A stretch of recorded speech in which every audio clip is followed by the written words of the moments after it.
I was young. I was 15, just about 16. So yeah, I was in love, I guess. In the beginning though, it did show up fairly quickly, but I think I ignored that the signs and things because I was so young and I didn't really know what it was happening, and I wanted that fairy tale. At first, actually, I didn't like him. I was kind of his boss in a way, and it was just kind of like I wasn't interested in meeting anybody I was working with. I thought it would be awkward, but then after a while, it just, yeah, he won me over. It was kind of romantic and exciting.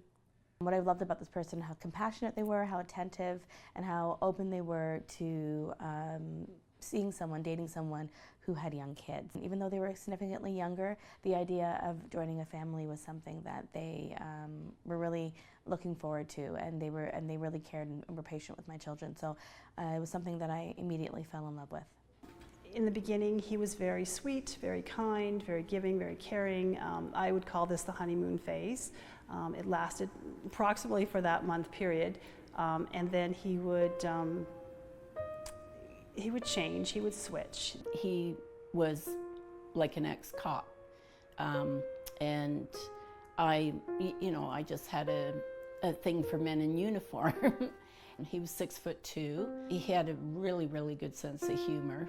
Out of the blue, like, bring me flowers. He was very, very caring and loving, and thought I, met my Prince Charming. It wasn't really, in the beginning at all, fairy tale romance. He had some issues, and I was really trying to help him. His mom was sick.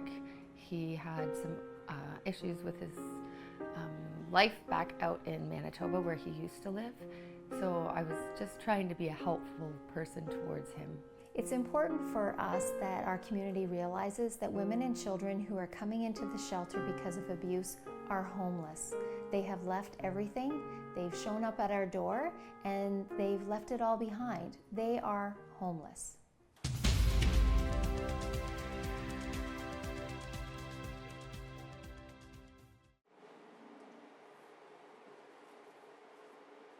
It was just different little things at first, like kind of isolating myself, like from family and friends, and then it was, we would do only things that he wanted to do.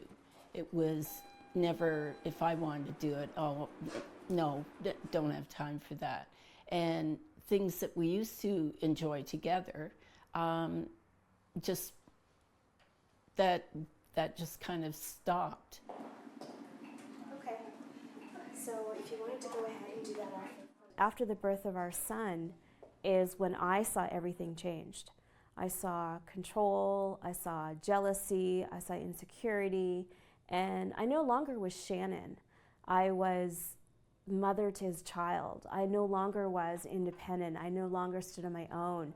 And at first I thought it was kind of sweet because he really put me on a pedestal, and like, who doesn't want to be treated, like a queen?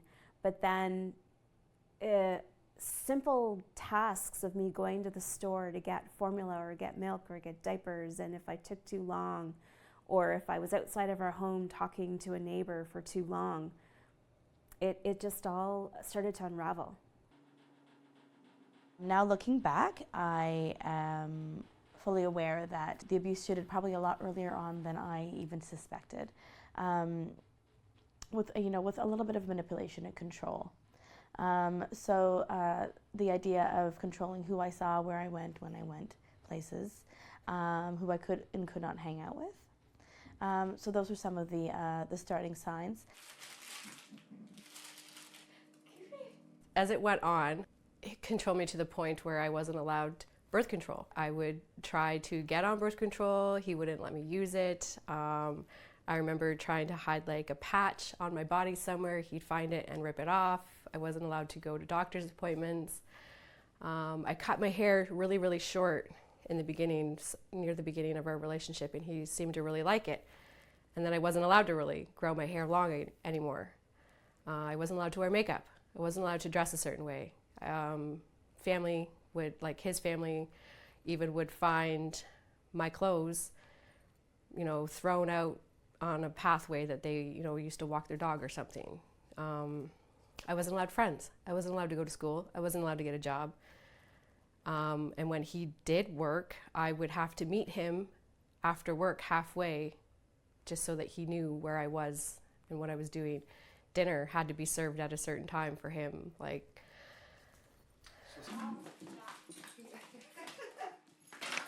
He would make me believe that I was the problem at times and gaslight me. And so I learned that from the shelter, that that's how the abuse was going on. I had all the red flags and I just kept going with it. Definitely just ignored the signs, ignored every sign, and I just kept going, dealing with the relationship. Violence against women is one of those sectors that has always been underfunded, and it's something that the community doesn't like to talk about. We don't like to think that there are women who are experiencing abuse who are our neighbors, right in our own backyards. We don't want to think that that's happening, but based on the numbers that we have here in the shelter of women and children, we can tell you that it is happening and it's increasing. There was a lot of hitting. I had bruises on my body. He never hit me anywhere that you could really see. It was on my arms and legs. So I used to wear a lot of long sleeve shirts and pants that would hide it. I didn't let anyone know that he hit me. He threatened to kill us both by hitting the guardrail or driving off the guardrail. He would swerve the car back. And I was shocked each time he did this. The one occasion that was the most traumatic was he had me pinned up against the wall of my apartment, and he threatened to kill me with his bare hands. And I froze, not knowing what to do. I assume he saw the fear in my eyes and decided to not do it. He screamed and left the situation, and that was it. I think I just took too long at the store again, getting milk or bread and talking to the wife's owner. And when I came back, it was, you know, when there was a screaming match at how long I took, and I told him how unreasonable he was being. And he told me basically that I was his property and that I need to be home when he's home from work and that I need to be there. And he hit me again. Actually, he punched me this time. And then he punched me in the stomach when I was holding our sons. These are a series of photos that I took with Christian Taylor.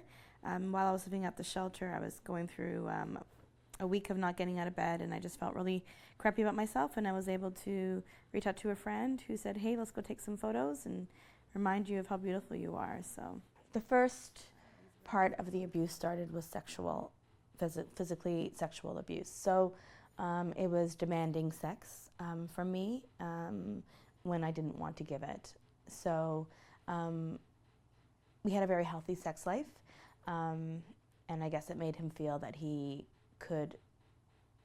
owned me, he owned my body, and he would force himself on me, even though on days that I did not want to lay with him. So yeah, it was traumatizing. he threw an alarm clock at my head in my direction. It missed me. But then he came over and he grabbed me and threw me on the bed and just, held me down, held me there. One time he choked me, another time he punched me, and but for the most part, it was verbal and emotional abuse. While bruises are very visible and we can see when a woman's being physically abused, the emotional scars of psychological abuse are very deep-rooted and they're not evident to women as they're walking down the street. It is much harder to tell that a woman's being abused when she doesn't have those bruises on her body, but the psychological abuse is very damning to a woman. Put your hat on. Get your hat. When people say that why didn't you just walk away, or that you should just get out, it's hard. It's really hard because you're attached to that person. You feel like, I anyway personally felt that I could help and that I could change him. That, it was me that was making all these issues and it was actually him. So the realization is that, you just gotta get the balls to go. Get that strength and know that you can do it.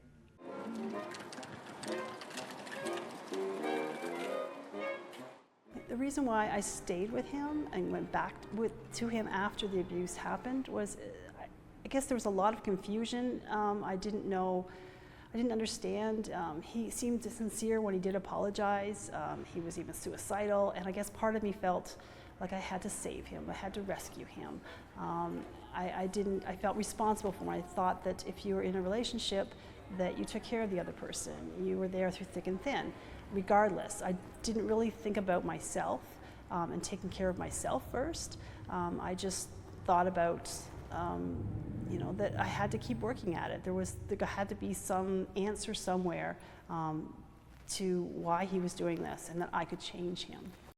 This is Innisfail Secondary School's second annual Rainbow Walk. We have a guest speaker here, Shelley Skinner. She'd like to say a few words, so everyone give a round of applause for Shelley. When you share a life with someone, it's not the easiest thing in the world to separate that life, whether it be just legal issues, children involved, finding homes. Like, these are things that are a problem. And for a single woman like me, it was definitely an issue. There were times that I wanted to leave, but felt very, very stuck. I let it go again. You let it go again. Why?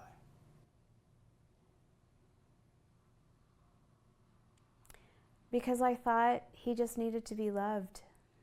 And I thought that it was an honest mistake, and he promised that he wouldn't do it again. And that he loved me, and he loved our son, and he wouldn't do, there isn't anything he wouldn't do in the world for us. So we need to understand the reasons why did her partner abuse her in the first place. We need to have that understanding, and when we do, we lift the burden that women have carried about the abuse that they've experienced. It was terrifying.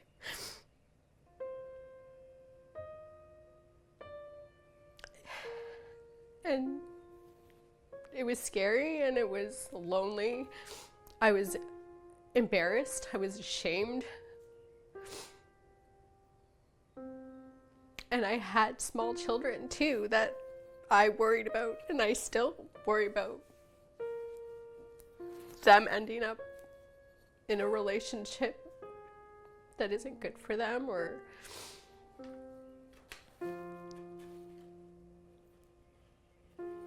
it was very scary, very lonely.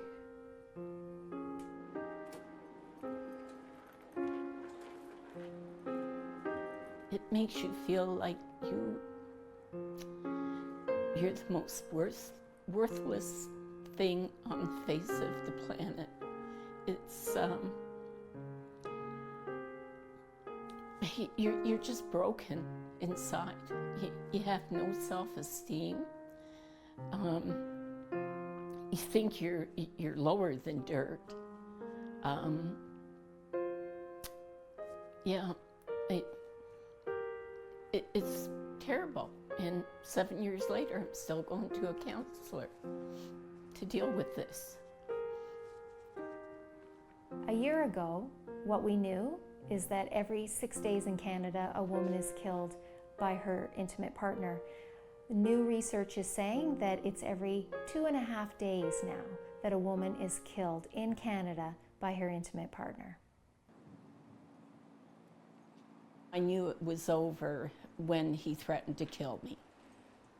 He said if it were legal, I would be dead. The night before, he had been watching a show where a man had been acquitted of murdering his wife, and he said I had better sleep with one eye open because he knew how to commit the perfect murder. And then that next day, that's what he said, and I just grabbed my purse, got my vehicle, and I went right to my church.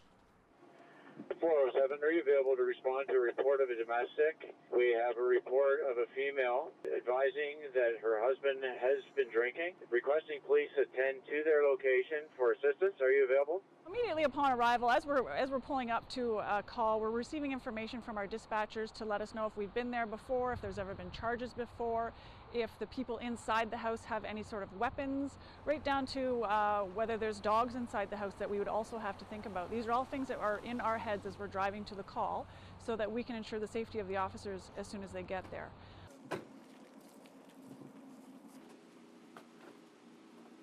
Oftentimes when we walk in the door, it is complete chaos. We have no idea what's happened. Sometimes there's furniture everywhere, you know, people are crying, children are running around, there could be pets. So the first thing for us to do is to separate those parties. Not just in the same room. Sometimes we're taking one outside, we're taking one upstairs, and it's at that point that we start trying to put the pieces together. After we've ensured that the immediate safety of everybody has been addressed, it's okay, so what has happened here tonight? So what do you got?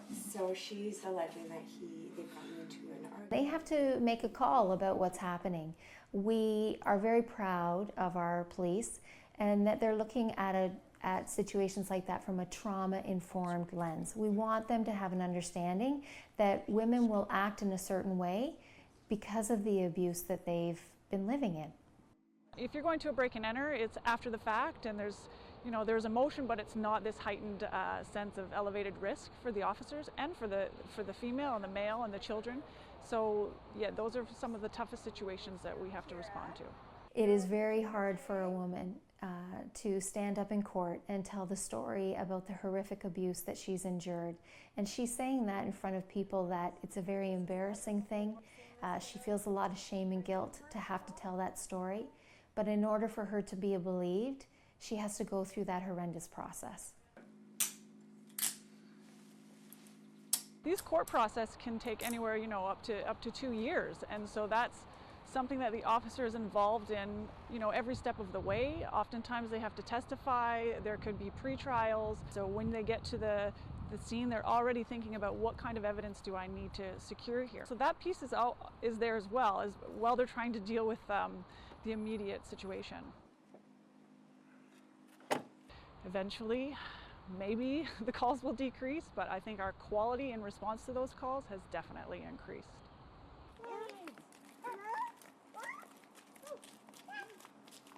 My children are the most important thing in my life right now. They are my whole world, obviously. I'm all they have, so they are number one in my life.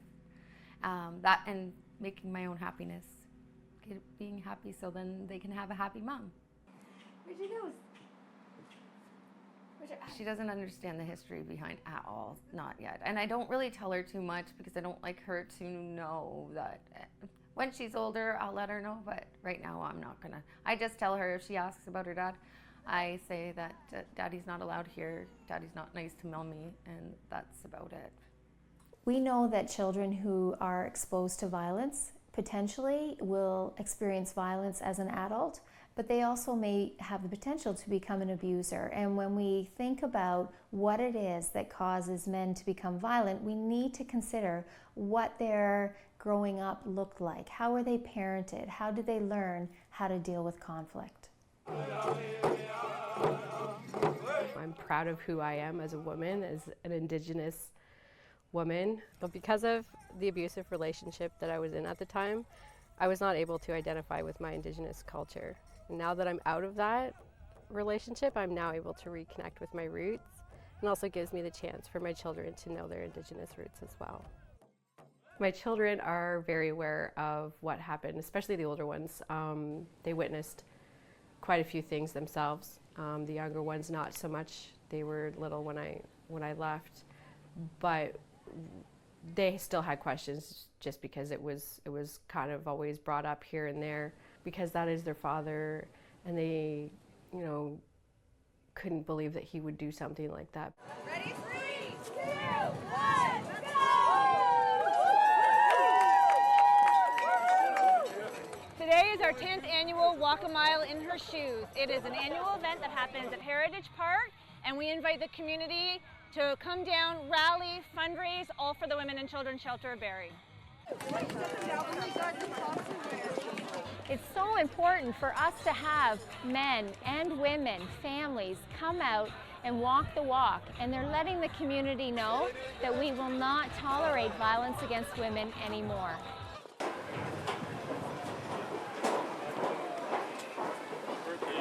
say the motivating factor of me being here is a very close friend of mine, Angela Hoyt.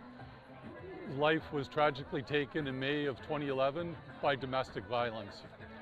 And it's influenced me to push me to do more, to see what I can for other women so that they don't have to go through domestic violence of any kind, whether it be physical or emotional, and to bring awareness to this cause. My daughter was murdered in the UK in 2011 by her ex-boyfriend. She was strangled and drowned and left in the bathtub of her home. There's so many people in situations and they're so scared to get out because they feel they have nowhere to go. And I think this is wonderful to have somebody support them. 10 years ago, we would not have had this turnout. Today we've got our local politicians, so many dignitaries, media personalities that come out because everyone realizes the importance of the issue. In some way, everyone is touched by violence against women, either yourself personally or someone that you know. And that's really reflective of the amount of people that want to come out and support our shelter. Let's give ourselves a round of applause for doing it, eh? You know, most of us made it with all 10 toes. All right, is everybody back? The Women and Children's Shelter has helped me huge. They have been a godsend to me. I probably wouldn't be where I am right now if it wasn't for them. Like, I mean, as in housing and support, getting myself and getting my children the help that we need, and for myself, getting out into the world again and being brave enough to even think about going back to school or think about going back to work, even just giving myself that confidence that I had lost. And I felt like I had lost myself for a long time, and now I actually feel more at peace, more at ease, and every day is looking better than yesterday's. So I honestly came back with nothing but my suitcase, my 1-year-old son, and pregnant with my second child. And I needed resources and I needed assistance. I didn't know where to go. I had nothing. The Women and Children's Shelter had really wonderful resources to help you with the aftercare and the counseling, and to help you with realizing that it's not your fault, and to help you with various resources to be able to get your stability again. Oh, they've been tremendous. Like, I wouldn't be where I am today if it weren't for them. We have an emergency shelter where women can come in and they can stay for a few months if needed, and we'll help them to get back on their feet. We have a children's program where we support the kids. We also have outreach services, counseling, court support, and that is really for women who are continuing their journey to heal from the trauma that they've experienced. I would tell women that are in an abusive relationship now to just, I know it's hard, but just to reach out. If you're in Barrie, the Women and Children's Shelter is a wonderful place to reach out. But there are other places too. You can just call a crisis line, speak with a counselor, just do whatever you can to tell someone your story and to get help, because there's so much help out there and you deserve it, you're worth it. Make the phone call. Call the shelter, find out what your options are, talk to an expert. Like, as much as we turn to our friends, like, these people, this is their job day in and day out. They understand more than you know, and just give them the chance to help you. A person in a healthy relationship cannot understand the dynamics of a very unhealthy one. Like, they just don't get it. Bones heal, bruises fade, but this is all about who you are, and that takes a long time. I just want other women to know that they can be strong again, and they can be brave, and they can do all the things that they want to do. The Shannon today is not the Shannon of 20 years ago, and in fact, I'll finish up by saying I will never, ever put myself in that situation again, whether financially, whether emotionally, or anything.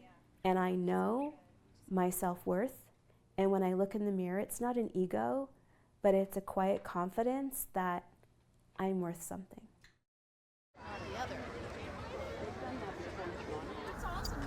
My children are finally in a place of feeling at peace and feeling safe.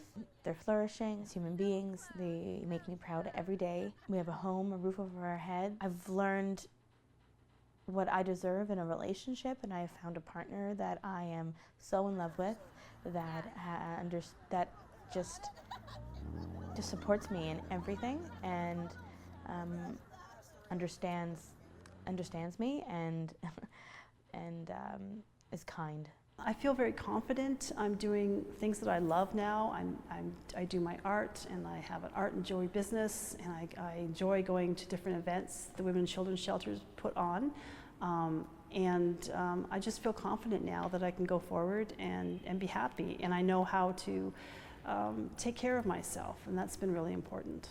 I'm positive. I plan on going to school. Hopefully I'll be starting in September, getting myself out again into the real world. My future, I'd love to get us a house and with a yard and get us out of this apartment building and housing and make sure the kids are well taken care of. I really enjoy helping out, helping people. Like that just, I love giving of my time. And now that I'm retired, I've got a lot to give. There is life after abuse, and I'm trying to make mine a really good one. We think it's very important that the community has dialogue about violence against women. We want people to know that we're here, and we want people to talk about this issue, because that is how we will make change happen. When any woman comes forward to tell her story, we're incredibly proud, because that woman is no longer a victim. She is a survivor, and she's thriving, and she feels she wants to tell her story so that other women can be encouraged to leave that abusive relationship.